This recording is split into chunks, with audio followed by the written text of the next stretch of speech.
Okay, so this is the Whirlpool WFC 7500 VW1 Whirlpool. It's a discontinued stackable washer, and the common error code that I was having, which many people are having, is the A10 code, which is basically it's not draining. So there's a couple things that we had to check.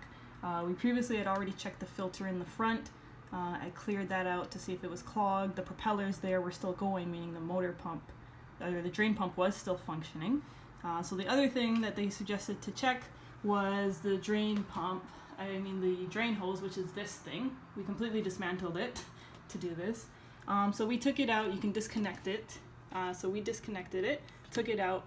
There's a little clog in there, but not much. But that still wasn't the problem, because when we tried it, it still didn't work. So it wasn't the front filter that we cleared out. It wasn't the drain hose that we cleared out.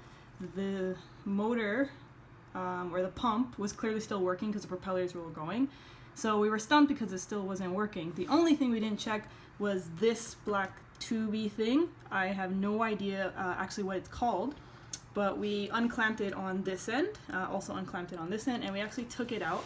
And when we took it out, one thing to note, you will see like a ping pong ball in there. That's actually supposed to be in there. But what we did when we went in this part and started pulling it out is I actually found clothes in there, actual things in there. So you know they always make those jokes about like missing socks and things like that in your when you do laundry. It's actually true. It sucks it up, and this is what we found in there.